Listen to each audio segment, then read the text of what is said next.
Et salut à tout le monde rassemblé, on se retrouve aujourd'hui pour un nouveau show and tell sur Modern Horizon 1 et qui est en fait la suite.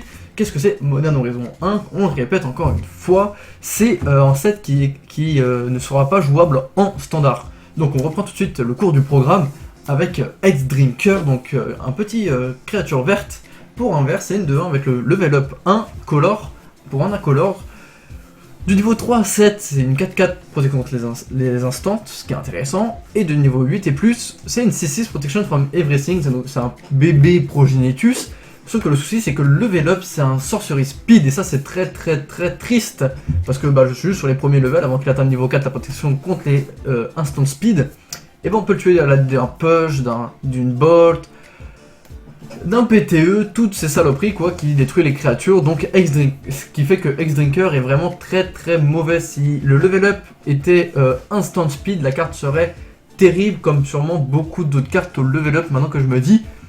Mais c'est pas grave, on espère quand même voir la carte jouer en moderne.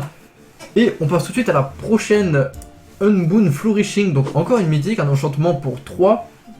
Donc à chaque fois qu'on lance un sort de permanent avec dont son CCM contient X, on double la valeur de X, donc ça c'est intéressant avec les Angerback Walker, Walker Angerback et Walker, les deux Walker en fait, Angerback et l'autre.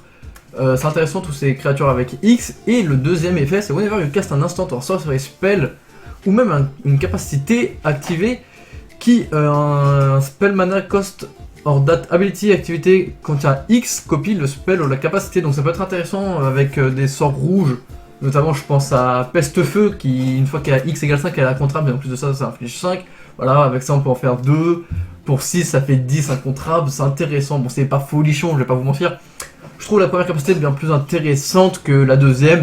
Mais voilà, ça peut être... on espère aussi cette carte être jouée en moderne, ce qui m'étonnerait, mais bon, voilà.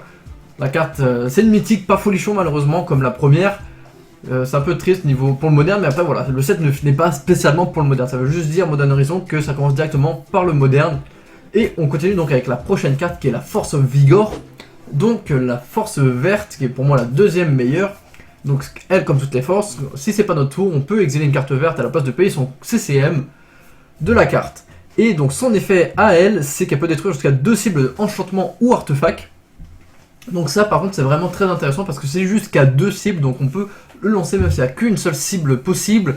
On n'est pas obligé de détruire une cible adverse, une cible et une de notre cible et une de nos enchantements ou artefacts, donc c'est vraiment une force très intéressante. Contrairement à la blanche, la noire et la rouge, celle-là elle est au même niveau que la bleue personnellement, c'est mon avis. Voilà, donc très bonne force of vigor, celle-là il y a de grandes chances qu'on la voit dans les jeux verts, en tout cas pour tout gérer un peu tous les enchantements, artefacts. En plus, au moment où je vous fais cette vidéo, Leyline of the Void semble reprendre un peu de force, sans mauvais jeu de mots, donc Force of Vigor risque d'être présent en moderne, et ça c'est bien, enfin une force intéressante pour le moderne. On continue avec Ayula's Influence qui a fait, elle, grimper les prix de Life from the Loam. Donc je vous explique la carte, donc pour 3 rouges, c'est un enchantement qui fait discard de land card, create 2/2 green beer créature token. Donc voilà, c'est tout à fait dans le jeu Loam. En fait, un jeu Loam, c'est un jeu où on va se défausser nos cartes pour activer des effets, et on va après récupérer Life from the Loam. On va du coup avoir des terrains qui vont toujours revenir, et Life from the Loam qui va toujours faire revenir les terrains. Vous comprenez un peu la boucle, en fait. Ayula's Influence nous fait beaucoup penser à Seismic Assault, en tout cas moi il me fait penser à Seismic Assault, parce que c'est exactement le même design, les deux coûtent 3 fois le même mana coloré, et les deux, en se défendant d'une carte de terrain, on fait un effet. Pour Ayula, on fait un 2-2, et pour Seismic Assault, ça fait 2 blessures, vous voyez, on voit 3 x 2, complot Illuminati. Bon, on finit les blagues. Donc oui, Ayula Influence va sûrement faire monter des decks, en tout cas très green oriented, Life from the Loam, ce qui a fait un peu monter le prix de Life from the Loam aussi. En tout cas, moi j'ai déjà vu quelques listes de BG Loam, John Loam même, donc à voir. Peut-être pas aussi, rouge vert Loam avec Seismic Assault et Ayula's Influence. Donc on verra ce que Ayula's Influence va nous donner, mais en tout cas carte très intéressante pour le moderne parce que les tokens c'est quelque chose de plus permanent que les 2 blessures qu'on inflige que 3 fois si on compte les seuls terrains que remonte le Life from the Loam. On continue sur Collector Ouf, donc très bonne carte pour le moderne. En fait, c'est totalement un null rod sur pied, ou même pour le blanc. On pense aussi à Stony Silence en blanc, Donc collector ouf, c'est le même effet, c'est tant qu'il est en jeu, les activated ability des artefacts ne peuvent pas être activés. Donc très bonne créature pour 2, c'est une 2-2 pour 2, donc voilà. Franchement, très bon body pour 2, c'est une 2-2, il coûte un vert et un incolore, donc c'est jouable dans tous les jeux verts. En plus de ça, un effet très intéressant, surtout même si les artefacts sont pas très présents modernes, ça reste une carte intéressante à avoir au moins une fois dans son set, je pense. On ne sait jamais, faut sortir couvert mes amis. On continue avec Crashing Footfalls, donc ça aussi je pense pas que ça va être joué en moderne, mais en fait c'est son aspect qui me fait beaucoup penser à Living End et tous les jeux un peu comme ça qui jouent sur les sorts à la suspension mais qui n'ont pas de CCM, donc Crashing Fall lui a le suspension 4 comme donc Living End, Restore Balance je crois, et aussi le sort bleu qui permet de piocher 3 cartes Ancestral Recall en suspension. Sauf que lui crée 2 tokens 4-4 Rhino avec le Trample, donc c'est quand même déjà des 4-4, elle passe au-dessus de Bolt. Donc c'est quand même des bodies intéressants. Je sais pas si cette carte va être jouée en moderne, mais en tout cas j'aimerais beaucoup la voir parce que voilà, moi les decks un peu avec les cartes comme ça, la suspension comme Living End, vous savez que je joue le deck et je suis un aficionado de ce genre de deck de combo.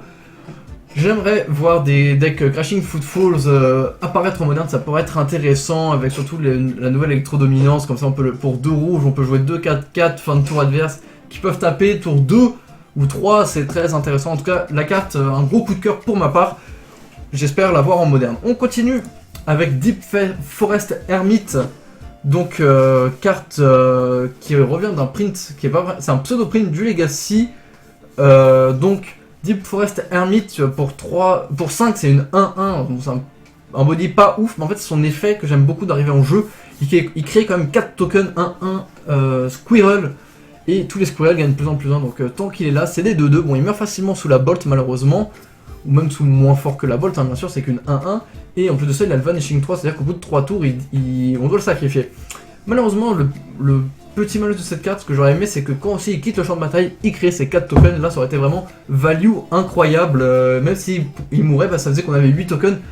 Donc la carte, je pense, aurait été un peu trop forte, ça va peut-être passer mythique, mais voilà, ça aurait été franchement, je trouve, plus intéressant que le X-Drinker à avoir en mythique, le Deep Forest Hermit avec ses 8 tokens Squirrel, j'aurais beaucoup aimé.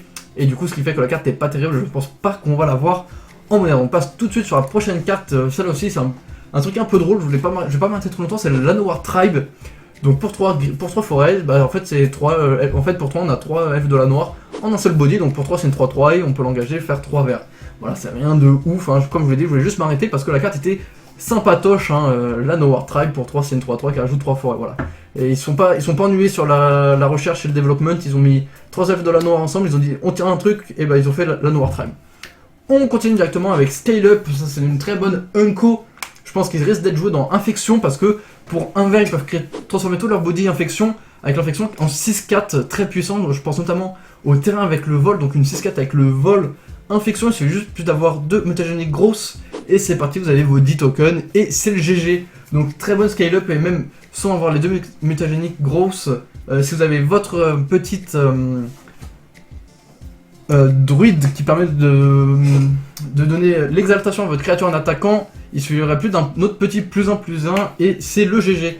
Donc Scale Up, très gros potentiel dans les jeux Infection. On risque de voir un peu Infection revenir en avant. Et on arrive tout de suite sur une autre Unco, Wall of Blossom. Donc voilà, un petit mur pour un vert et un incolore qui fait piocher une carte. Il nous fait beaucoup penser au Wall of Omen.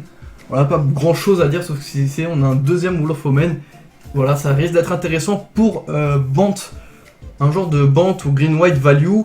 Très bonne carte. On continue avec la dernière carte qui est une commune, Wizard Storm. Donc voilà, c'est une carte qui nous fait gagner 3 points de vie pour 2 avec le Storm. Donc carte très puissante contre les jeux qui jouent Grape Shot, donc les jeux UR Storm ou UR Phoenix, qui leur but est de nous mettre très très cher en jouant beaucoup de sorts. Du coup là on va pouvoir gagner beaucoup de points de vie et faire vraiment gagner plus de points de vie qu'il s'y attend et du coup les mettre dans l'espace grâce à tous ces points de vie générés.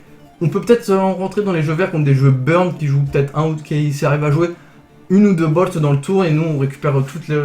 On soigne 2 bolts, en plus de ça on gagne 3 points de vie de plus de ce qu'ils ont infligé, donc ça peut être intéressant aussi. Wizard Storm, cette carte aussi a de l'avenir en moderne. Voilà, c'est une très bonne commune, je suis content de voir ça en moderne.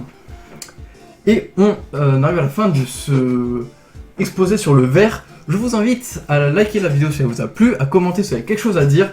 C'est fait pour ça. À nous suivre sur Facebook et à vous abonner à la chaîne YouTube. Et sur ce, je vous dis salut tout le monde.